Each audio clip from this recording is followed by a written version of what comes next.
Te damos muchas gracias por esta oportunidad, este privilegio que nos das de poder estar aquí reunidos. Te pido, Señor, que en esta tarde tú nos dirijas y que podamos, a la luz de tu bendita palabra, Señor, aprender cosas. Abre nuestros ojos para que veamos las maravillas de tu ley. Y gracias te damos porque tú eres nuestro Maestro, que nos guías y nos diriges a la verdad.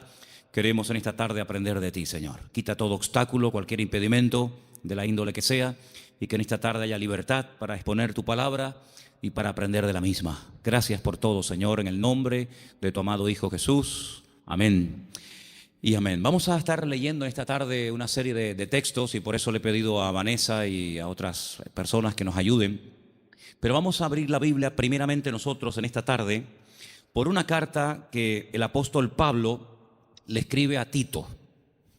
Sabéis que el apóstol Pablo tenía la costumbre de establecer la obra, abrir la iglesia, atenderla un tiempo y después poner al frente de esas obras a obreros que habían trabajado con él, que habían aprendido bajo su ministerio. Vemos cómo dejó en la ciudad de Éfeso a Timoteo, al cual le escribe 2 cartas, pero a este joven pastor llamado Tito, lo deja en la isla de Creta. Y en el capítulo 2 de Tito capítulo 2, versículos 1 y 2, leemos algo muy interesante. Pablo está hablando acerca de las características que tienen que tener los ancianos en las iglesias, también las mujeres mayores, los jóvenes, los que sirven a otras personas. Y en los primeros versículos encontramos algo que me ha llamado mucho la atención y de lo cual quiero hablar en esta tarde. Pero tú habla lo que está de acuerdo con la sana doctrina. Que los ancianos sean sobrios, serios, prudentes, sanos en la fe, en el amor, en la paciencia. Y sigue contando y pidiendo cosas, ¿verdad? La frase que me llamó la atención, y es el tema que queremos hablar esta tarde, es cómo tener una fe sana. Cómo tener una fe sana. Dice la Biblia que el apóstol Pablo le pedía a Timoteo que los ancianos, que el liderazgo de la iglesia, tenían que tener una fe sana. Indagando por distintos textos del Nuevo Testamento, veo que a veces se menciona la fe, pero no siempre desde un punto de vista positivo. Hay como muchos tipos de fe, e incluso también muchos niveles de fe. Y el apóstol Pablo y el Señor, a través de sus palabras, nos dice que la fe del creyente tiene que ser sana. Hablaremos después cómo se puede tener una fe sana. Y también nos tendremos que preguntar si la fe que yo tengo está sana o está un poco enferma, ¿no? En Lucas 9:54 vamos a leer el primer texto, donde podemos ver a unos discípulos del Señor que lógicamente tenían fe, pero una fe muy extraña. Yo la he llamado una fe distorsionada. Escuchemos Lucas 9:54. Viendo esto, sus discípulos Jacobo y Juan dijeron: Señor, ¿quieres que mandemos descienda fuego del cielo como hizo Elías y los consuma? Unos discípulos del Señor le están proponiendo al Señor: Señor, ¿quieres que oremos para que caiga fuego del cielo y destruya a esta gente que no ha querido recibirnos? Y dice: ¿pero qué estáis diciendo? El Señor no apoya esa petición. El Señor dice: ustedes no saben lo que están proponiendo, ustedes no saben de lo que están hablando. La fe no es para destruir a la gente, la fe es para edificar, para ayudar, para bendecir. Luego, esta gente tenía una fe distorsionada completamente. Y sería muy bueno que nosotros nos preguntáramos de vez en cuando qué tipo de fe tenemos. Porque vemos que estos discípulos tienen una fe muy grande, incluso hasta para proponerle al Señor orar para que caiga fuego del cielo, como hacía el profeta Elías en varias ocasiones durante su ministerio, pero que no es ni el momento, ni el lugar, ni muchísimo menos la voluntad de Dios que se esté utilizando la fe para semejante barbaridad. Luego aquí vemos, sí, fe, pero una fe distorsionada. Hay un texto en 2 de Timoteo 1:5 que menciona otro tipo de fe, y es un texto en el que el apóstol Pablo reconoce que la fe de Timoteo no es como la que él va a mencionar a continuación. 2 de Timoteo 1:5. Trayendo a la memoria la fe no fingida que hay en ti, la cual habitó primero en tu abuela Loida y en tu madre Eunice, y estoy seguro que en ti también. Analizando este texto, encontré que hay más de 43 traducciones diferentes de este término griego que se ha traducido en la versión Reina Valera como fe no fingida.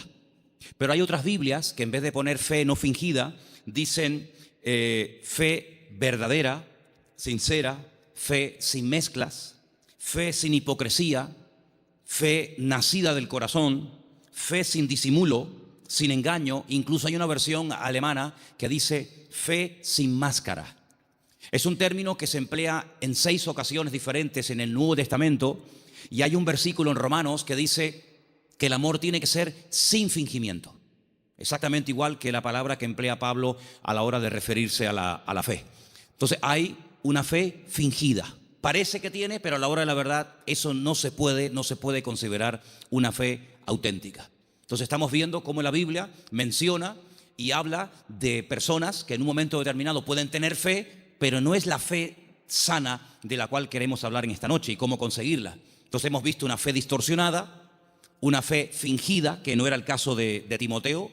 Tenemos también en Santiago 2:26 una fe que no sirve para nada. Lo dice literalmente el texto. Vamos a prestar atención. Santiago 2, versículo 26. Porque como el cuerpo sin espíritu está muerto, así también la fe sin obras está muerta. Fe sin obras. Hay fe, pero no hay obras, luego está muerta. No sirve para nada.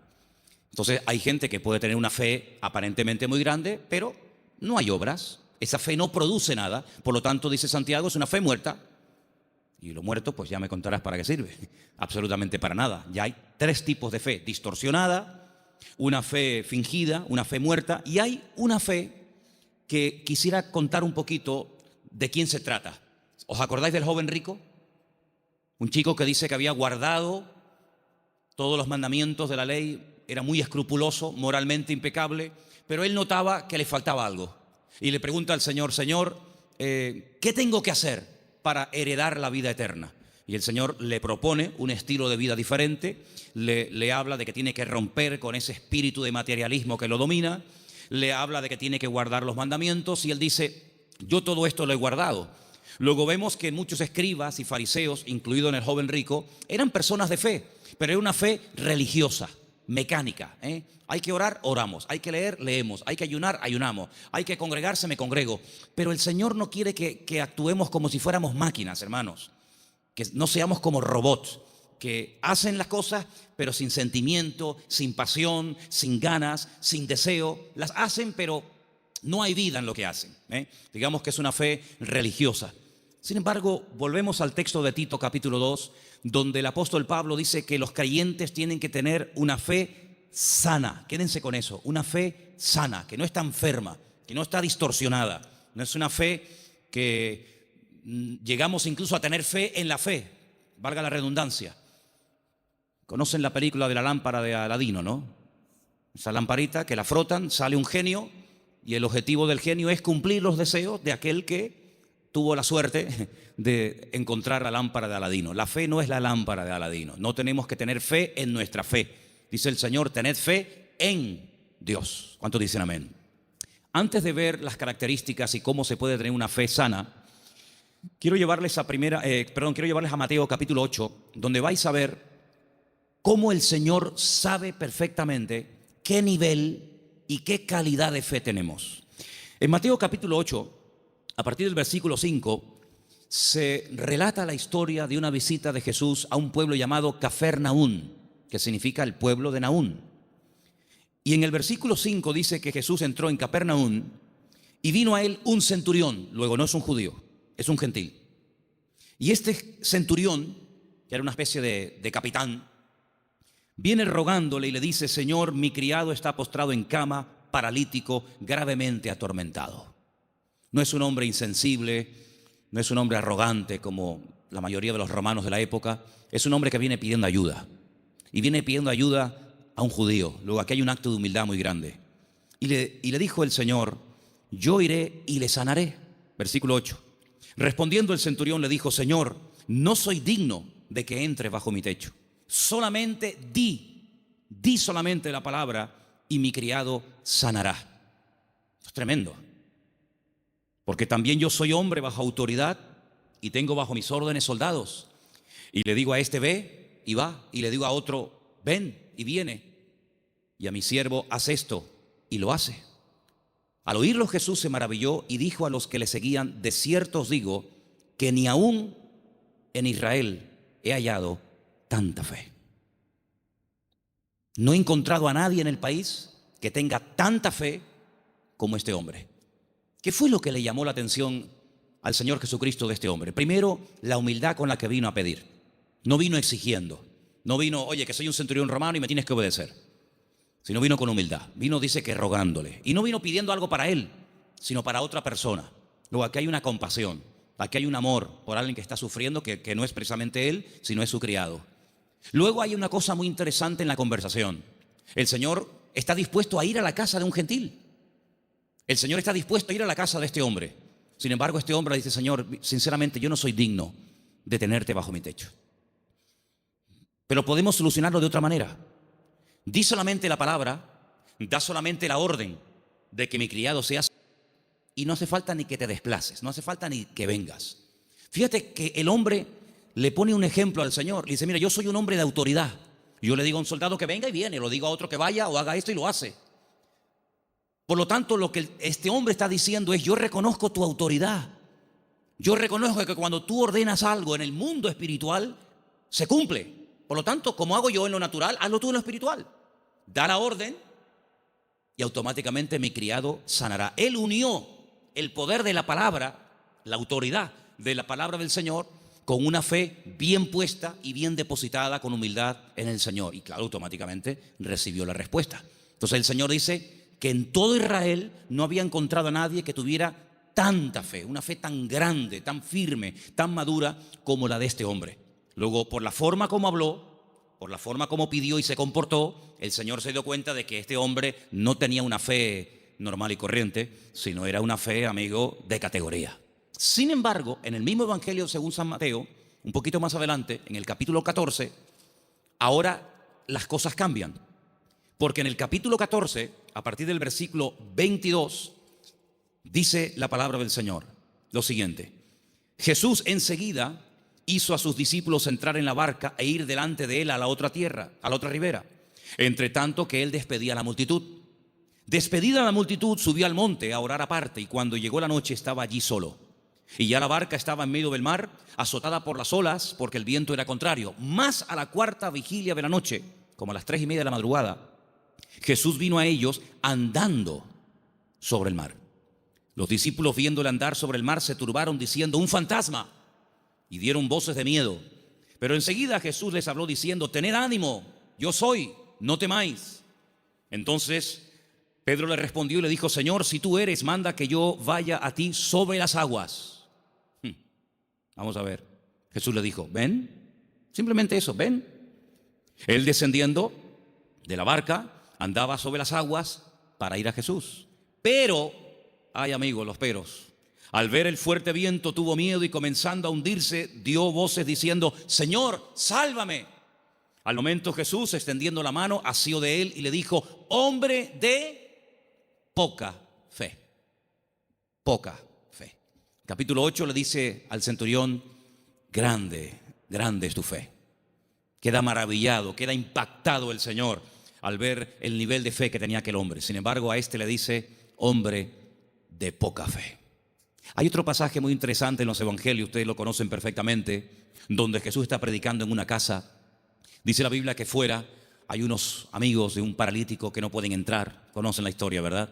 Dice que se suben al techo, no se desaniman, no dicen, bueno, vengamos otro día, tal vez otro día ya no está. Nada los detiene, nada los frena. Descienden al paralítico entre ellos y dice la Biblia literalmente, al ver Jesús la fe de ellos. No habla de la fe del paralítico. Al ver Jesús la fe de ellos, le dijo al paralítico, y todos conocemos el resto de la historia. Luego, tal vez nosotros no podemos ver la fe, ni siquiera la nuestra, pero el Señor sabe perfectamente qué nivel de fe tenemos. La fe que tenemos que tener no es una fe cualquiera. No es esa fe que creemos que es una especie de como dije antes, de lámpara de Aladino o de llave maestra que todo lo puede y todo lo abre. No, no. Tiene que ser una fe sana. Pero ¿cómo se llega a tener esa fe sana? ¿Cuáles son las características de una fe sana verdaderamente en el Señor? Vamos a ver la primera característica que tiene que tener una fe sana. Primera de Pedro, capítulo 1, del 3 al 9. ¿Lo tienes, Vanessa? Vamos a prestar atención a Primera de Pedro 1, del 3 al 9. Bendito el Dios y Padre de nuestro Señor Jesucristo, que según su grande misericordia nos hizo renacer para una esperanza viva por la resurrección de Jesucristo de los muertos, para una herencia incorruptible, incontaminada e inmarcesible, reservada en los cielos para vosotros, que sois guardados por el poder de Dios mediante la fe para alcanzar la salvación que está preparada para ser manifestada en el tiempo postrero, en lo cual vosotros os alegráis, aunque ahora, por un poco de tiempo, si es necesario, tengáis que ser afligidos en diversas pruebas, para que sometida a prueba vuestra fe, mucho más preciosa que el oro, el cual, aunque perecedero, se prueba con fuego, sea hallada en alabanza, gloria y honra, cuando sea manifestado Jesucristo, a quien amáis sin haberle visto, en quien creyendo, aunque ahora no lo veáis, os alegráis con gozo inefable y glorioso, obteniendo el fin de vuestra fe, que es la salvación de vuestras almas. Amén. ¿Os dais cuenta? La primera característica de una fe sana es que tiene que ser probada. Si no quieres tener una fe probada, jamás sabrás qué tipo de fe tú tienes. Mientras no hay problemas, no se sabe si verdaderamente tú eres una persona madura o inmadura. No se sabe. Es como cuando antiguamente te entregaban la cartilla cuando terminabas de hacer el servicio militar y te ponían comportamiento, bueno, malo, excelente, regular, lo que fuera, disposición a la hora de actuar o en fin, las distintas, digamos, no materias, sino las distintas características que se pretendía o se suponía que había en un soldado. Generalmente, a menos que fuera tiempo de guerra, el apartado del valor se dejaba en blanco, porque no hubo ocasión de mostrar el valor. La obediencia sí, la fidelidad, la puntualidad, digamos la uniformidad, pero el valor era una casilla que se dejaba en blanco. Ahora, si hay una guerra, si te tienes que jugar la vida, si tienes que salir a campo abierto, entonces se sabe si ese soldado tenía o no tenía valor. Con la fe es exactamente igual. Si no hay pruebas, pues sí, tengo fe. Pero amigo, y cuando llegaron las pruebas, ¿cómo reaccionó usted ante el primer problema que le vino después de conocer al Señor? Porque nosotros reaccionamos de una manera antes de conocer al Señor que no puede ser la misma después de conocer al Señor. ¿Cómo, por ejemplo, reaccionó Job? Job no era judío, Job era un gentil, pero tenía tan clara su confianza y su fe en el Señor que después de las pruebas aún estaba mejor que antes de las pruebas. Antes de las pruebas era un hombre rico, la vida le sonrió, tenía hijos, matrimonio que funcionaba perfectamente, aparentemente, tierras, criados, prestigio, casas, un patrimonio increíble y no había ningún problema. El Señor permitió, porque todo lo permite el Señor, que las cosas comenzaran a ir de diferente manera. Perdió en una semana a todos los hijos, no a uno, a todos, los varones y las hembras. Perdió todos los animales, eso era una tragedia en aquel tiempo. Las cosechas se le pudrieron, la mujer se le volvió en su contra, él cayó enfermo, las casas se le derrumbaron, los amigos, ni te cuento. Si uno dice, bueno, pero ¿dónde está Dios en todo esto? Nunca estuvo Dios más cerca de Job que cuando era probado. Cuando más cerca Dios estuvo de Job y cuanto más cerca Job estuvo del Señor fue en el tiempo de la prueba. En ningún momento se quejó. Argumentó, habló con el Señor, todo lo que tú quieras, pero en ningún momento claudicó y dijo, no merece la pena, no sirve de nada llevar una vida íntegra, llevar una vida de santidad, porque al fin y al cabo, mira, estoy pasando lo peor que los que no creen en ti, Señor. Al final, cuando termina todo aquel ciclo de pruebas tremendas, que no sabemos exactamente cuánto tiempo duró, él dice cosas tremendas. Él dice, yo de oídas te había oído, pero ahora mis ojos te ven. Ahora es cuando yo verdaderamente he conocido qué tipo de Dios, qué naturaleza es la de mi Dios. Ahora he experimentado la fidelidad de Dios.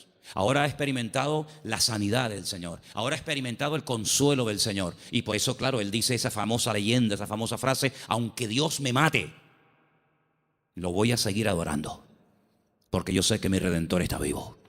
Entonces las pruebas no lo destruyeron, al contrario, lo fortalecieron de tal manera que al final él tiene que orar por los demás y nadie por él, porque solamente venían a cuestionarle, a criticarle, a poner el dedo en la llaga y bueno, a decir todo tipo de barbaridades. Por lo tanto, la fe sana, la fe verdadera, tarde o temprano, ha de ser probada. Y dice la Biblia que la actitud que tenemos que tener ante las pruebas es de gozo. No es encima, ¿sí? Encima. Tener por sumo gozo cuando os halléis en diversas pruebas, sabiendo que la prueba de vuestra fe produce paciencia. Porque una fe, para que sea sana, tiene que tener un ingrediente indispensable y es paciencia. La fe sin paciencia puede convertirse en temeridad. Y tú dices, pero la fe tiene que ir acompañada de paciencia. Hombre, claro, si no se termina convirtiendo en desesperación. No entiendo nada. Oro, pido con fe y no recibo. ¿Pero cómo es esto? Entonces, si no va acompañada del ingrediente de la paciencia, al final terminas desesperándote porque crees que no tienes fe, que has cometido un pecado, que te han hecho algo malo, etcétera, etcétera. Y comenzamos a decir tonterías y toda tontería, toda queja, todo lamento que salga de nuestros labios lo que hace es que va deteriorando, enfermando, debilitando cada vez más la fe. Y en vez de ser una fe sana, es una fe pero enferma. Entonces, vemos que la característica de una fe sana es que ha sido probada por el fuego. Es interesante notar que hay un momento en el que el Señor le dice a Pedro, Pedro, Satanás ha venido para pedirme permiso porque os quiere zarandear como al trigo. Eso es una revelación de parte del Señor, porque en ningún momento encontramos en los evangelios a Satanás hablando con Cristo pidiéndole semejante cosa. Eso es una revelación que el Señor contó. En esas cosas que le ocurrían a nivel personal al Señor, dice, Él os va a zarandear como el trigo, pero yo ya he rogado previamente por ustedes para que vuestra fe no falle. Y una vez que seáis confirmados, vete y confirma a tus hermanos. En otras palabras, el Señor no descarta en ningún momento que un creyente en algún momento determinado de la vida pueda ser sacudido o pueda ser zarandeado, es decir, probado. Y entonces ahí esa fe se puede demostrar y comprobar si verdaderamente la fe que usted tiene es una fe a prueba de bombas, pues una fe que le dura hasta la primera prueba. En la parábola del sembrador, dice la Biblia que hay semillas que brotaron muy rápido, pero dice cuando salió el sol quemó la semilla y no dio fruto. Y cuando están en privado, los discípulos le preguntan al Señor o le piden al Señor que les explique la parábola del sembrador. Y Él les dice, mira, las semillas que caen junto al camino y brota rápido son los que reciben la palabra, al momento la reciben con gozo, pero como no tienen raíces, cuando sale el sol, que son las pruebas y las dificultades de la vida, las pruebas de la vida secan, son de corta duración. Entonces la prueba lo que hace es que fortalece nuestra fe para que nuestra fe pueda estar preparada para la siguiente prueba y así de esa manera tener una fe robusta y madura que ha soportado las pruebas. Es como cuando se construye un puente, se hace una prueba de carga. No se abre al público, decir, bueno, abran y se cae. Hay que hacer una prueba de carga. Ponen el puente todo lleno de camiones cargados a tope y los dejan ahí un tiempo para que si el puente resista, pues si el puente resiste la prueba, pues entonces se puede abrir el tráfico al público. Exactamente igual. Nuestra fe tiene que ser probada y tiene que ser probada donde necesita ser probada. A lo mejor en lo económico, a lo mejor en lo familiar, a lo mejor en lo físico, no sé, pero el Señor sabe dónde tiene que apretar porque todas las pruebas siempre son para nuestro progreso, para nuestro crecimiento y para fortalecer nuestra fe. ¿Cuántos dicen amén?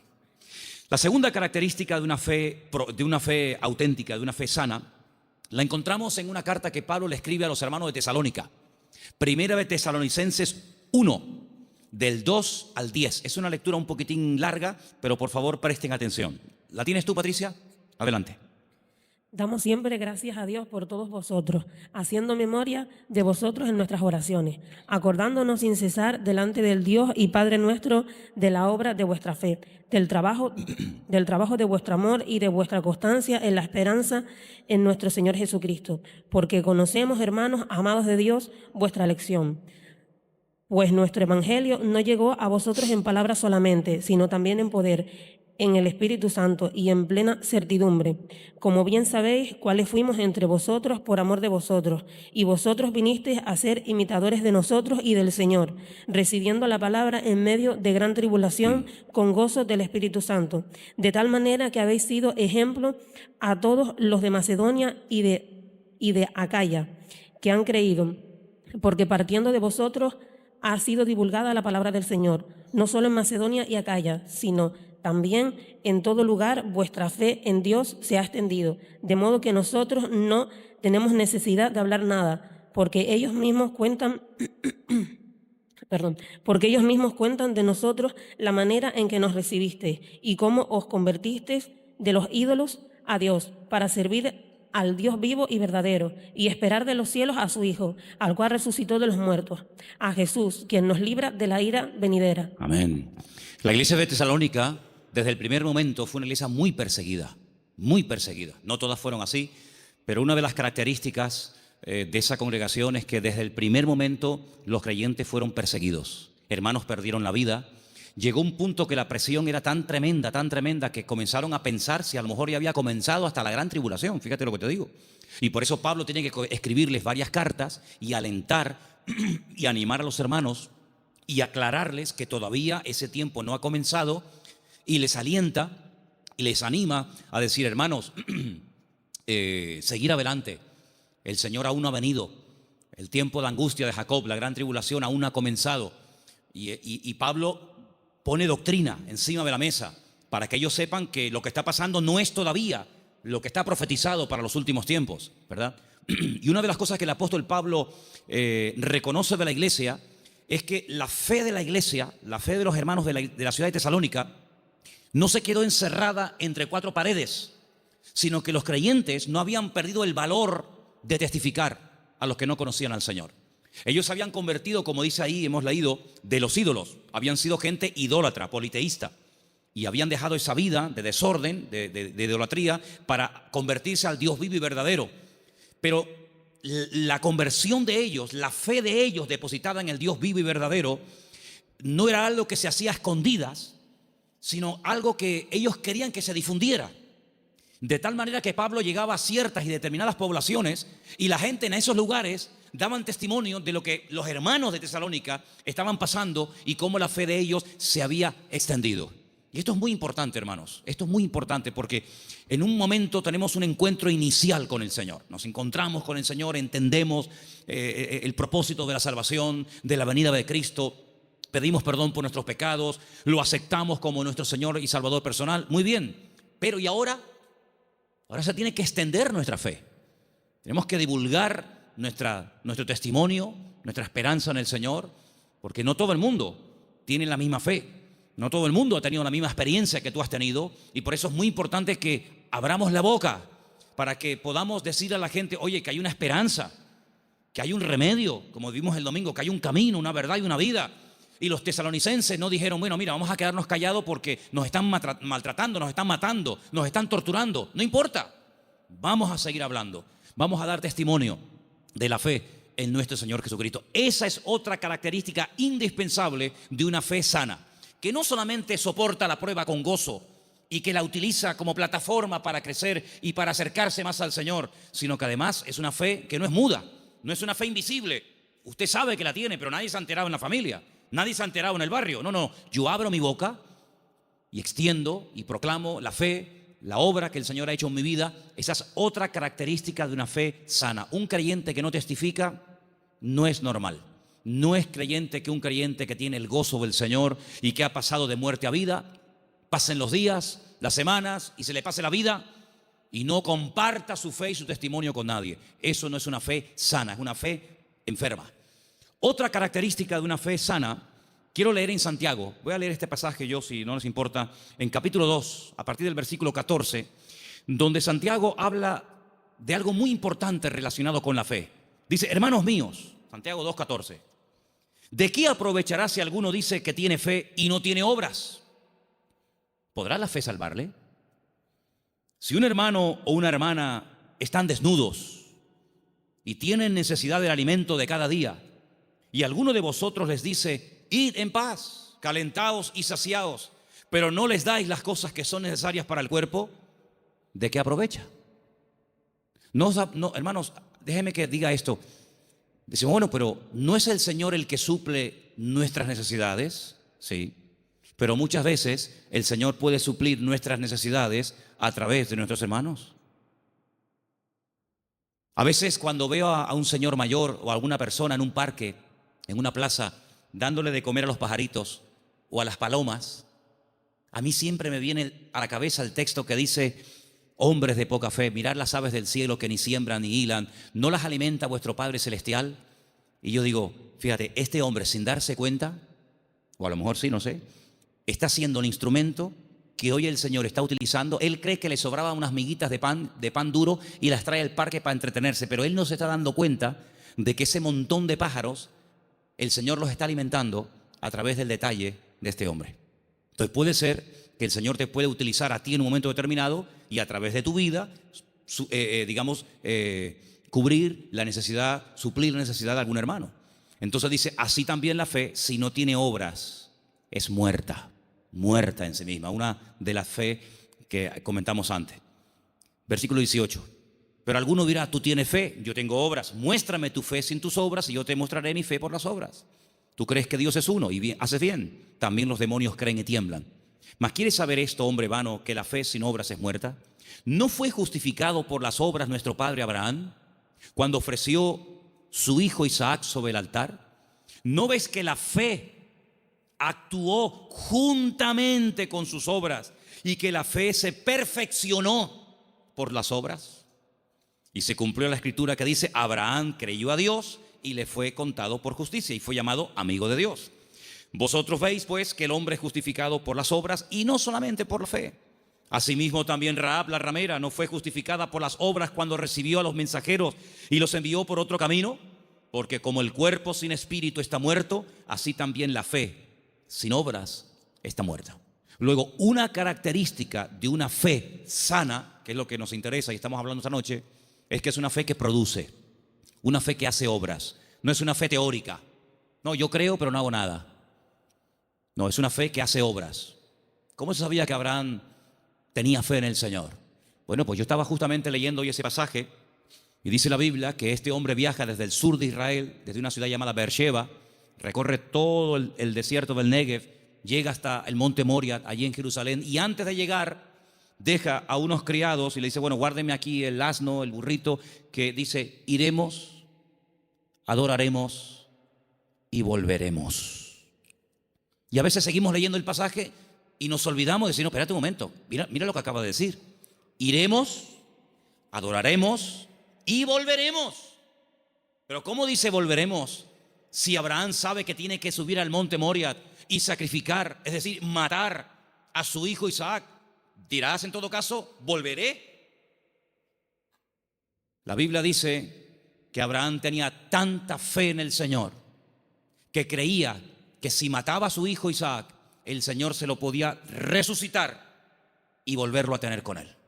Y en cierto sentido, eso fue lo que pasó. No lo mató, sabemos el resto de la historia, pero él en su corazón lo había sacrificado antes de subir al monte Moria. ¿Se da cuenta?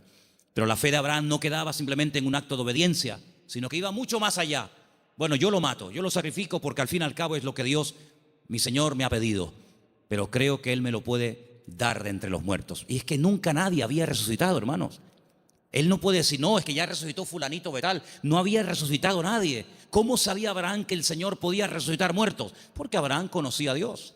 Y la fe auténtica, la fe sana, no es una fe ciega, no es una fe irracional, es una fe basada en hechos, en realidades. ¿Y qué mejor realidad que conocer a Dios y conocer su palabra? Yo dije en una ocasión que hubo un momento en nuestra vida en los que creímos en un Dios que prácticamente no conocíamos. Cuando nosotros la primera vez aceptamos al Señor, ¿qué sabíamos del Señor? Pues muy poca cosa. No conocemos hoy nosotros al Señor mejor que hace años atrás cuando lo conocimos o lo recibimos en nuestro corazón, ¿sí o no? Por supuesto que sí.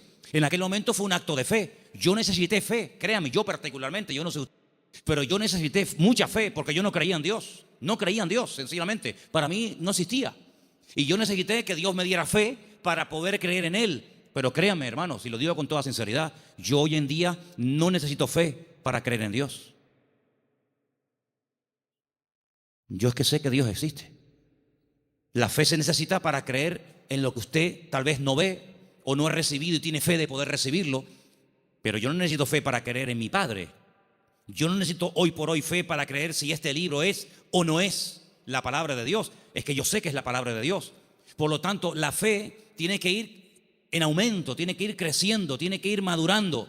Y por eso, amados hermanos, hay momentos en los que en la vida de ciertos y determinados personajes Los milagros tenían que verse muy asiduamente, un poco como para sacudirlos y para provocar la fe en ellos. Pero hay un momento en nuestra vida en los que prácticamente ya no necesitamos tantos milagros cada día, porque el hecho de que el Señor sea mi Señor, ya para mí eso es más que suficiente, y sé que todo lo demás vendrá por añadidura. ¿Cuántos dicen amén? Hay gente que continuamente le pone pruebas al Señor. Señor, ¿será tu voluntad esto? Señor, ¿será tu voluntad lo otro? Señor, voy por aquí, Señor, voy por allá. Bueno, pues si constantemente le tienes que estar poniendo pruebas a tu Dios, es porque no lo conoces mucho. Porque si tú sabes que a tu marido no le gustan las lentejas, no sé si hay algún marido, perdón si alguien se sienta aludido, pero si tú sabes que a tu marido no le gustan las lentejas, no dices, se las voy a poner a ver si le gustan o no le gustan. Ya te ha dicho de todas las formas que no le pongas lentejas que no le gustan. Por lo tanto, como ya lo sé, no se las pongo. Pero yo sé que lo que le gusta es el potaje de berros. Entonces, en la medida en la que tú conoces a tu marido, a tu esposa o a tu hijo, a quien sea, tú te comportas de una forma diferente con él o con ella, ¿sí o no?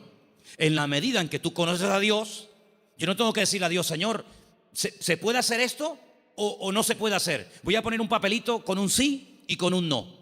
Soplo y el que se quede en la mesa, no hace falta jugar a eso, porque yo ya conozco a mi Dios y yo sé lo que le gusta y lo que no le gusta.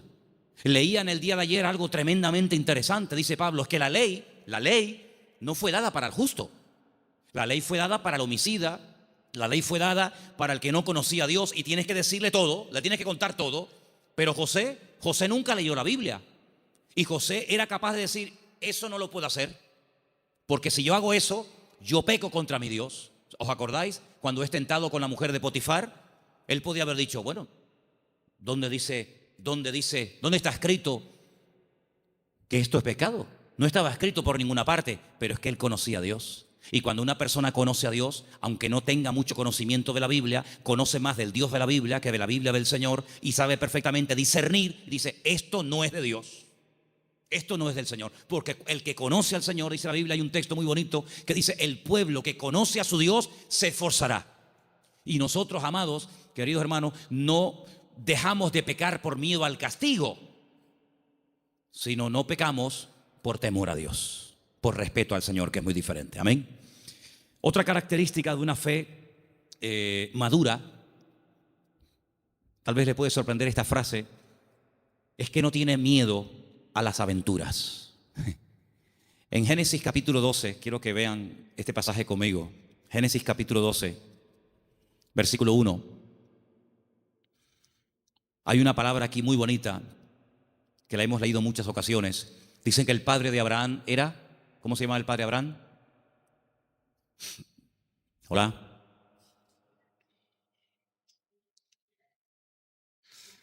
El padre de Abraham se llamaba Taré. Y cuenta la leyenda que el padre de Abraham, Taré, podía ser una persona muy importante en el ejército de Nimrod. ¿Y quién era Nimrod? Uno de los peores personajes de la historia. Terrible, terrible. El primer hombre poderoso de la tierra. Un tipo de anticristo, para que me entendáis. Un hombre idólatra, un hombre tremendo.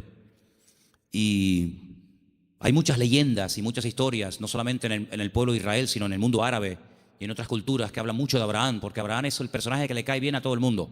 Le cae bien a los árabes, le cae bien a los cristianos, le cae bien a los judíos. Es un personaje que todo el mundo lo quiere. Es el padre de todos. Y hay una leyenda que dicen que un día el padre de Abraham, que era vendedor también de ídolos, se fue y dejó a Abraham al cargo de su tienda de imágenes. Y Abraham rompió todos los ídolos de su padre menos uno. Y cuando el padre viene, le pregunta al hijo, hijo, ¿pero qué has hecho? Me has roto todos los ídolos, todas las imágenes. Y le dice, no, lo que pasa es que vino una señora con un plato de comida para ofrecer una ofrenda a los ídolos. Y como este ídolo, que es el más poderoso que tú tienes, no quería compartir la comida con los demás, los destruyó a todos y se comió la comida a él. Y le dice el padre, pero hijo, ¿qué cuento me estás contando? Si son ídolos de piedra, son incapaces de hacer esto. Y Abraham le dice, pues papá, si tú mismo has reconocido que son ídolos de piedra que no puedan hacer esto, ¿por qué los adoras? Es una leyenda que cuentan los árabes, ¿no? Hablando acerca de la fe de Abraham.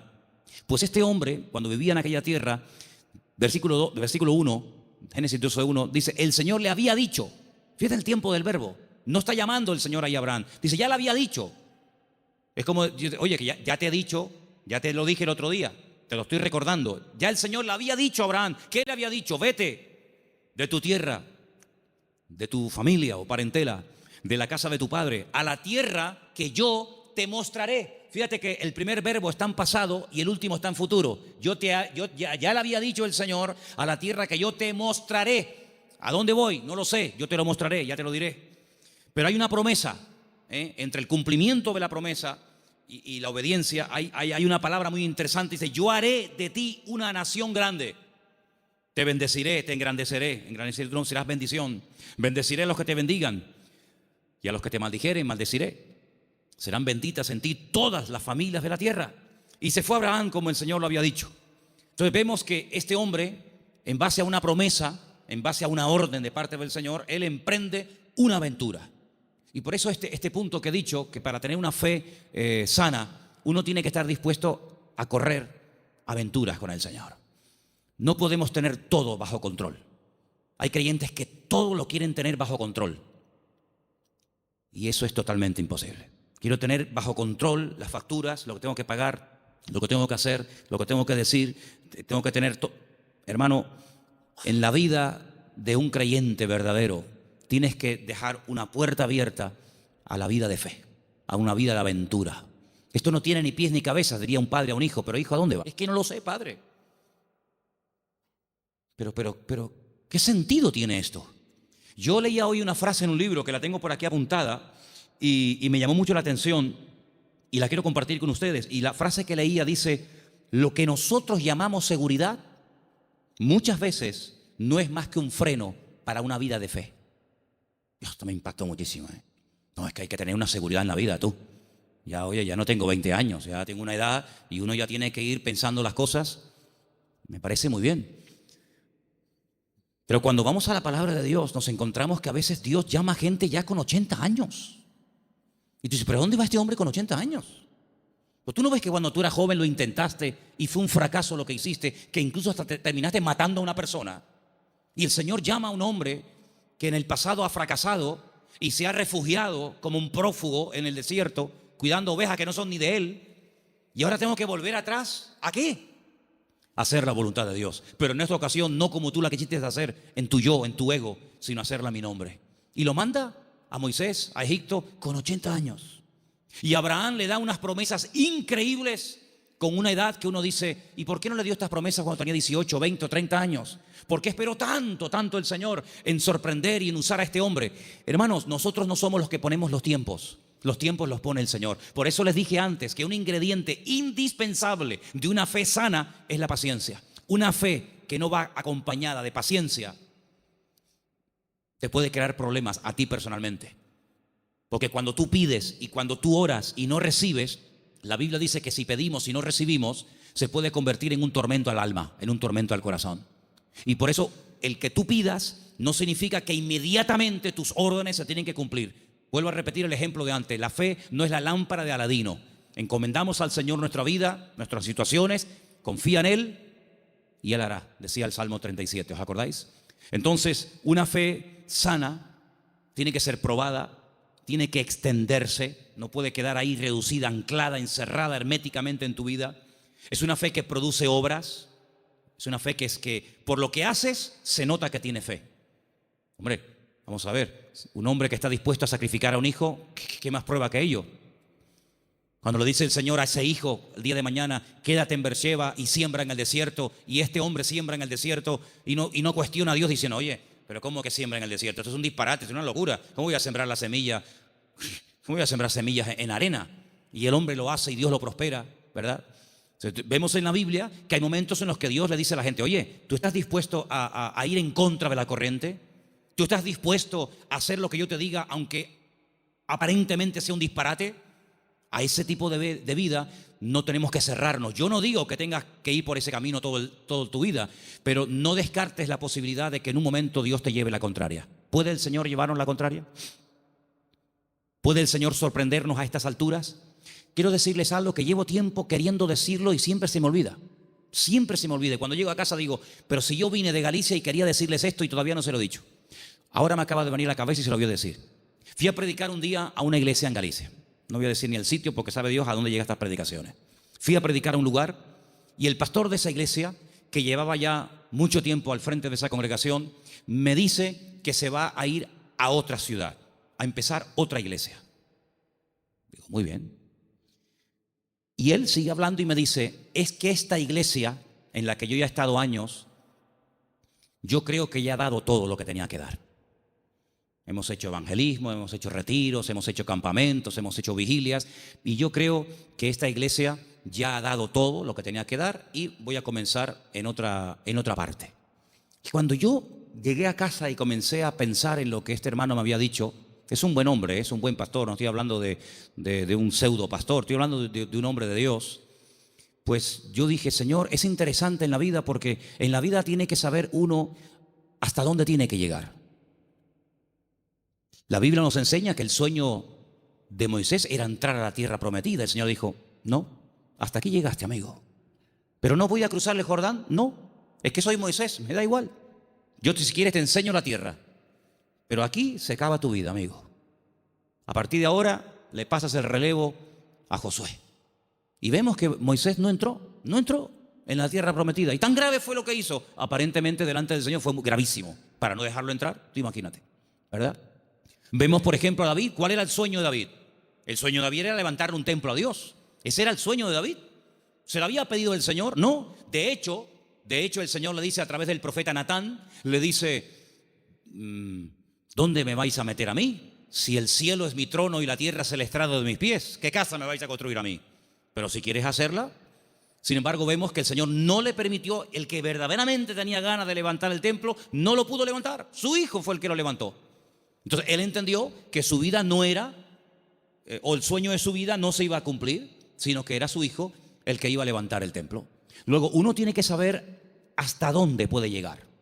Porque, hermanos, seamos sinceros, si analizamos, por ejemplo, la vida de José, un hombre de fe, un hombre obediente, vemos que sí, él había recibido una revelación cuando era jovencito de lo que sería su vida.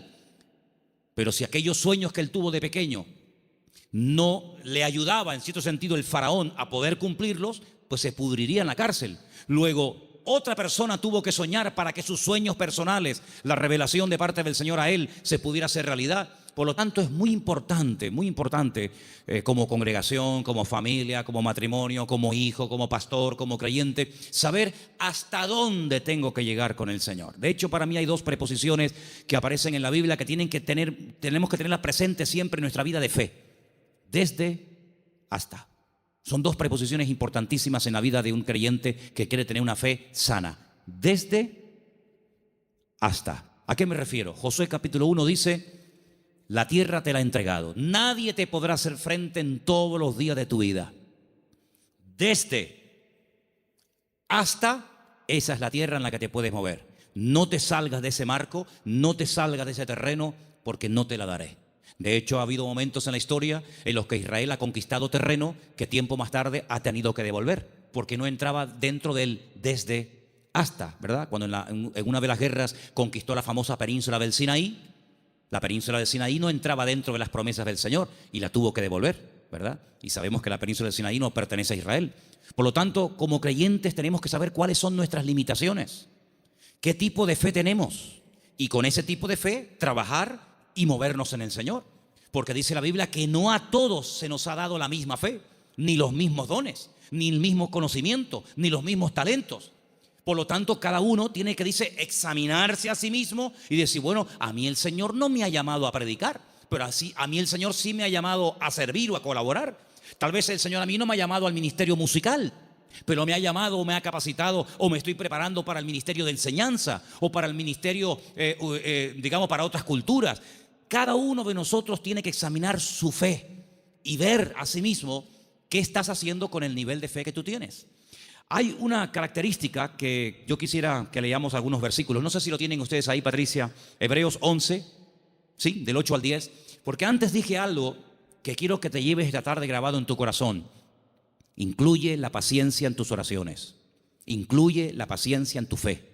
Si no incluyes la fe, la paciencia en la fe que tienes, lo puedes pasar mal, porque va a haber un momento en el que te vas a pelear con Dios, te puedes desanimar, porque dices, Señor, estoy orando con fe, estoy orando conforme a tu voluntad y no veo resultados, pero es que la fe tiene que ir acompañada de la paciencia. Vamos a leer 2 textos y con ellos terminamos. Hebreos 11, del 8 al 10, por favor. Por la fe, Abraham, siendo llamado, obedeció para salir al lugar que había de recibir como herencia, y salió sin saber a dónde iba. Por la fe, habitó como extranjero en la tierra prometida, como en tierra ajena, morando en tiendas con Isaac y Jacob, coherederos de la misma promesa, porque esperaba la ciudad que tiene fundamentos, cuyo arquitecto y constructor es Dios. Esperaba en esa búsqueda, esperaba la ciudad cuyo arquitecto y fundador es Dios. Ahí el verbo está en un imperfecto progresivo. Es decir, espero, pero no de brazos cruzados, a ver qué pasa. No, espero y me muevo en esa espera. ¿Me explico? Me muevo en fe. Aún no he recibido lo prometido.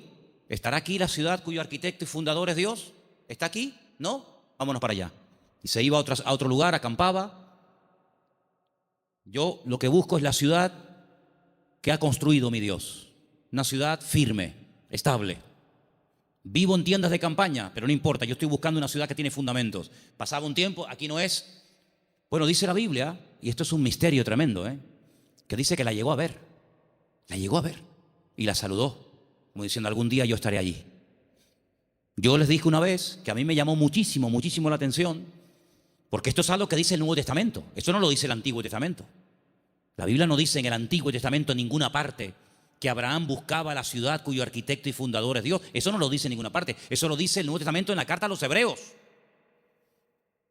Luego hay una transmisión oral, cosas que se contaban de padres a hijos, de generación en generación, que no están escritas en la Biblia, pero que llegaron hasta los tiempos del Señor Jesucristo. Y el que escribió la carta a los Hebreos, que puede ser Pablo, Apolos, Lucas o quien fuera, él, inspirado por el Espíritu Santo, dice en la carta, si fuera mentira, Dios no le hubiera permitido que lo escribiera, que Abraham lo que en el fondo buscaba no era agua en el desierto. Lo que él buscaba era una ciudad cuyo arquitecto y fundador es Dios.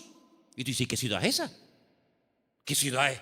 Una ciudad que ha hecho Dios. Bueno, yo solamente conozco una. ¿Cuál es? Pues la Nueva Jerusalén, ¿sí o no? No hay otra. Bueno, pues cuando hemos ido muchas veces a Israel, en el famoso Museo del Templo, pues resulta que al principio ustedes saben que hay unas habitaciones que te van explicando la historia de la Biblia con unos cuadros gigantes, unos cuadros enormes. Claro, no dejan sacar fotografías, no dejan hacer películas, pero bueno, yo lo tengo aquí grabado en mi cabeza. Y hay un cuadro enorme que yo me quedé mirando, digo, esto es increíble, ¿eh? Se ve. Son allá, claro, ya Isaac no era un niñito de 4, Isaac tenía entre 35 y 40 años cuando va al Monte Moria con su padre. Algunas veces la gente se imagina que ven mi niño, ven bonito, ven, ponte aquí. No, Isaac era un hombre ya hecho y derecho. Y lo pone sobre el altar y se ve el altar de piedras con Isaac amarrado de pies y de manos. En el fondo se ve unas zarzas con un carnero allí enroscado. Se ve a Abraham con el puñal en alto, pero él está mirando al cielo y es a lo que voy. Y se ve en el cielo el templo de Jerusalén, todo como si fuera de oro, se ve el templo y Abraham mirando el templo de Jerusalén. Por eso los judíos dicen que lo que Abraham vio en el monte Moriah fue el futuro templo de Jerusalén y ese es el monte donde se construyó el templo de Jerusalén. Y yo cuando miraba aquello digo, pero si los judíos no leen el Nuevo Testamento, si los judíos tienen prohibido leer el Nuevo Testamento, ¿cómo saben ellos que Abraham allí en aquel sitio, según la versión judía, él vio el templo de Jerusalén? Y yo en el Nuevo Testamento veo que Abraham lo que vio fue la Nueva Jerusalén. Bueno, algo se tuvo que transmitir a lo largo de la historia, de boca en boca, ¿verdad? De generación en generación, que llegó hasta los tiempos de la carta de los Hebreos, donde vemos que Abraham vio algo y dice que la vio. Entonces, amados hermanos, el nivel de fe de Abraham era algo tan espectacular que ¿cómo va a tener el temor de sacrificar a un hijo cuando sabe que Dios se lo puede resucitar? ¿Cómo va a tener el temor de dejar la herencia de su padre y quedar totalmente desheredado a la hora de salir del hogar cuando él sabe perfectamente lo que Dios le está prometiendo? La fe no tiene lugar a la duda. La fe es certeza, la fe es convicción. Ahora, si yo tengo un buen trabajo, pongamos un ejemplo sencillo de entender. Si yo tengo un buen trabajo, gano bien, estoy contratado fijo, tengo mis pagas, ya tengo una antigüedad, etcétera, etcétera, me va bien, me encuentro a gusto, y de repente me ofrecen otro trabajo, una de dos. O el que me ofrecen tiene que ser 1000 veces mejor que el que tengo, o no tiene ningún sentido que yo deje este buen trabajo por un trabajo que en el fondo no sé si me van a pagar, si no me van a pagar, si tienen solvencia, si no tienen solvencia, si estos van serios, si estos van broma. ¿Tú sabes lo que significó dejar todo? Papá, que me voy. ¿Pero te vas a dónde? No sé. ¿Y por qué? Es que Dios me llamó. ¿Pero qué Dios te llamó? Era una aventura, era un disparate. Pero un disparate para el hombre que tiene una fe enferma. Un disparate para el hombre que se pone encima de una mesa y empieza a sacar cálculos y saca la calculadora y dice, esto es un disparate, esto no va a funcionar bien, esto no tiene ni pies ni cabeza. Para el hombre natural, dice la Biblia, que las cosas de Dios son un disparate, son locura. Pero para el hombre que tiene el Espíritu de Dios, dice que la fe te permite, hay distintos niveles, ¿verdad? Hay un momento en el que la fe, si crece, si madura, si se extiende, una fe probada, etcétera, te permite ver por la fe y llamar las cosas que no son como si ya fuesen. Tú imagínate que yo mañana llego aquí y les digo, hermano, a partir de ahora me llamo Daniel, ya no me llamo Manolo. Sería un choque, ¿no? Sería un impacto. Bueno, pues eso fue lo que tuvo que hacer Abraham. Convencer a su mujer de que ahora Dios le cambió el nombre, convencer a sus 300 criados, y encima el nombre que Dios le ha puesto es un nombre que tiene que ver con algo que no es real. Si le hubiera puesto un nombre que significaba anciano, pues oye, te pega como anillo al dedo porque eres un viejito. O si te hubiera puesto un nombre que no sé, pero es que le puso un nombre que significaba padre de multitudes. Y claro, más de uno habrá dicho, pero bueno, es que este hombre este hombre va de mal en peor. Se pone un nombre que no tiene nada que ver con la realidad, pero es que la fe te permite estar por encima de lo que llamamos realidad. Porque yo pregunto, ¿la realidad cuál es? ¿La que vivimos o la que Dios quiere que vivamos? Porque la Biblia dice que la vida es sombra. Y la sombra no es la realidad. La sombra proyecta una realidad. Y la Biblia dice que vivimos en un mundo que es de sombra. Sin embargo, cuando conocemos a Dios, nos damos cuenta que la sombra de Dios, para que nos entendamos, se proyecta muchas veces en lo que nosotros llamamos realidad, pero que realmente la realidad no es lo que vemos, sino lo que no vemos. Porque dice la Biblia que las cosas que vemos son temporales, pero las que no vemos son eternas. Y la Biblia dice, hay una promesa, que el justo por la fe vivirá. Pero en el texto original hebreo no aparece el verbo vivir, sino aparece el verbo ser. El texto dice, el justo por la fe existirá. Porque una cosa es vivir y otra cosa es existir. La existencia la da el Señor. Y cuando nosotros conocemos a Dios, comenzamos a descubrir que la vida que muchas veces nosotros llamamos seguridad no es más que un freno y un impedimento para ver la grandeza y descubrir el poder de nuestro Dios. Por eso quiero terminar recordando las 5 características de una fe sana. Preguntémonos si las tenemos. La fe sana tiene que ser tarde o temprano probada. Una prueba que no duele no es prueba. Una prueba que no afecta en algún momento determinado tu estado de ánimo, pues no es prueba ni nada. Dije hace tiempo que una característica de que estás siendo probado es que no entiendes nada. Si entiendes, no te estás probando el Señor. Si lo entiendes, no es una prueba. Una característica de que estoy siendo probado es que no entiendo lo que me está pasando. Eso es una prueba. La segunda característica es que es una fe que se extiende. No es una fe hermética encerrada en sí misma. Es una fe que actúa, que hace obras. Y por la forma como actúa, te das cuenta de que detrás de esa actuación hay una fe. Hay una frase que leí esta semana, que también la tengo apuntada aquí, que dice, todo esfuerzo realizado siempre obtiene resultados. Es buenísima, no me digan, ¿eh? Todo esfuerzo realizado siempre obtiene resultados. Tú te esfuerzas por el Señor, ¿verdad? Tú ejercitas la fe y automáticamente Dios lo premia. Tercera o cuarta característica, que la fe sana tiene que ir acompañada de paciencia. Dice la Biblia que Abraham esperaba pacientemente. Y finalmente la fe sana está dispuesta a la aventura. En Hebreos 10, del 12 al 13, quiero que lo leamos todos juntos, por favor. Hebreos capítulo 10, Hebreos 10, del 12 al 13. Hay unos versículos muy interesantes que los he dejado para el final, para que medites en ellos y te los lleves esta noche en tu corazón. Repito, Hebreos capítulo 10, del 12 al 13. ¿Lo tienen, hermanos? Bueno, creo que lo estamos poniendo ahí, ¿no? Perfecto. Léelo conmigo. Pero Cristo, habiendo ofrecido una vez para siempre un solo sacrificio por los pecados, se ha sentado a la diestra de Dios. Versículo 13. De ahí en adelante, esperando hasta que sus enemigos sean puestos por estrado de sus pies. Esperando. Es la misma palabra que aparece cuando dice que Abraham esperaba la ciudad cuyo arquitecto y fundador es Dios. Ahora fíjate esto. Cristo muere, cumple todo lo que tiene que cumplir, derrama su sangre, resucita al tercer día, asciende a la gloria, se sienta a la diestra de Dios Padre. Y yo pregunto, ¿y ahora qué? Lo hemos leído esta noche. Él está esperando que todos y cada uno de sus enemigos sean sometidos y puestos bajo la planta de sus pies. Si mi Señor, después de todo lo que hizo, su muerte, su resurrección, la victoria sobre el pecado, sobre el diablo, etc., si Él después de todo ese tremendo sacrificio está esperando sentado a la diestra de Dios Padre, ¿por qué a nosotros a veces nos cuesta tanto esperar una oración que la hicimos la semana pasada y queremos que ahora nos responda el Señor? ¿Cuánto tiempo lleva esperando el Señor Jesucristo?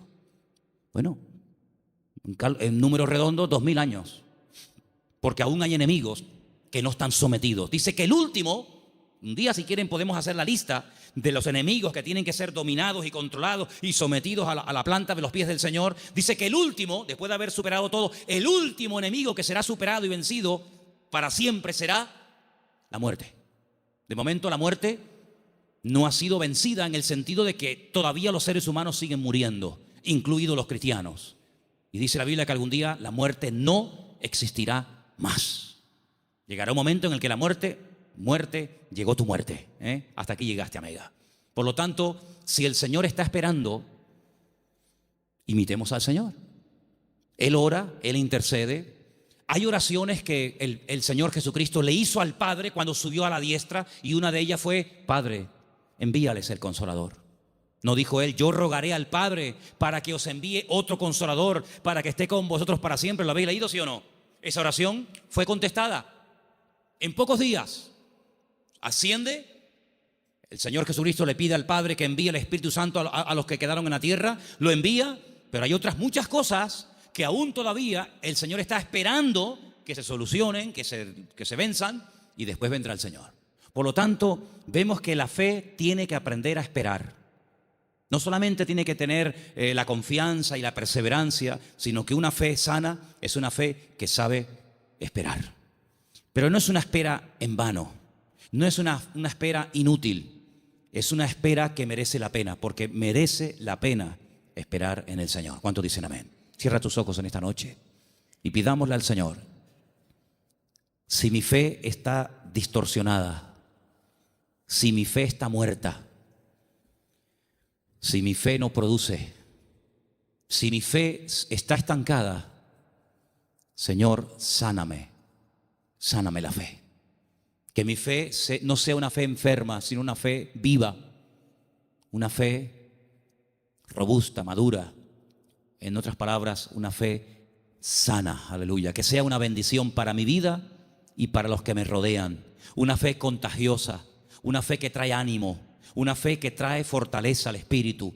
Una fe que me ayuda a superar los traumas, los problemas, las tristezas, las amarguras, las pérdidas. Una fe que me ayuda a llamar las cosas que no son como si ya las estuviera teniendo ahora mismo y disfrutando de ellas. Llama las cosas que no son como si ya fuesen. Di: Señor, gracias porque la bendición ya la tengo conmigo. Gracias, Señor, porque el gozo, la paz, la sanidad, ese trabajo, ese hijo, esa situación la veo resuelta. Pero la fe tiene que aprender a esperar. Como tú estás esperando a la diestra del Padre, yo quiero esperar pacientemente. Esperé en el Señor. Y te pedimos en esta noche, Señor, que esta fe, que es la meta de todos y cada uno de los creyentes, de tus hijos, sea una realidad en nuestra vida. Ayúdanos a trabajar esta fe que tú un día depositaste en nuestros corazones, que el mundo no la apague, que las circunstancias de la vida no la debiliten ni la enfermen, sino que la fe nos permita estar firmes, porque tu palabra dice que nuestra fe ha vencido al mundo. Aleluya. Señor, si nuestra fe en algún momento no ha estado como tenía que estar, Si no estamos verdaderamente echando mano y utilizando esta fe, te pedimos que tú nos sacudas y nos despiertes para que esta fe, Señor, verdaderamente sea una fe poderosa, una fe que obtenga lo imposible y una fe que me permita vivir en victoria y bendecido todos los días de mi vida hasta que tú regreses, Señor. Gracias te doy, Señor, por este don, por este regalo maravilloso que tú has puesto en mi vida. Bendecimos y glorificamos tu nombre en esta noche, en el nombre bendito de Jesús. Amén y amén.